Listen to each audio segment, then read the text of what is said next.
उत्तर सोलापूर तालुक्यातील पाखणी व कोंडी परिसरात सुरू असलेल्या पेट्रोल डिझेल तस्करी विरोधात सुरू असलेल्या बेमुदत आंदोलनाचा आज चौथा दिवस पूर्ण झाला आहे।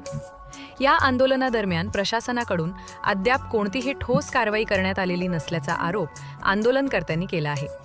मोठ्या प्रमाणावर सुरू असलेल्या या बेकायदेशीर इंधन तस्करीमुळे शासनाचा महसूल बुडत असून नागरिकांच्या सुरक्षेलाही गंभीर धोका निर्माण झाला आहे। अनधिकृतरित्या पेट्रोल डिझेल साठवणूक केल्यामुळे मोठा आग किंवा स्फोट होण्याची शक्यता असून निष्पाप नागरिकांच्या जीविताला धोका निर्माण होऊ शकतो। या प्रकरणात काही स्थानिक व्यक्तींचा थेट सहभाग असल्याची माहिती समोर आली असून संबंधितांवर तात्काळ कठोर कारवाई करण्याची मागणी करण्यात आली आहे।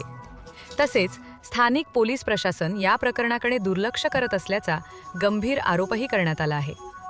आंदोलनकर्त्यांनी प्रशासनास खालील मागण्या केल्या आहेत। पाखणी व कोंडी परिसरात तात्काळ विशेष पथकाद्वारे छापेमारी करावी, सर्व अवैध पेट्रोल डिझेल साठे जप्त करून संबंधित ठिकाणे सील करावीत, आरोपींवर त्वरित फौजदारी गुन्हे दाखल करून अटक करावी, संबंधित प्रकरणात जबाबदार अधिकाऱ्यांवर कारवाई करून निलंबन करावे, प्रशासनाची भूमिका संशयास्पद असल्यास उच्चस्तरीय चौकशी नेमावी, परिसरातील अवैध इंधन तस्करी कायमस्वरूपी बंद करावी।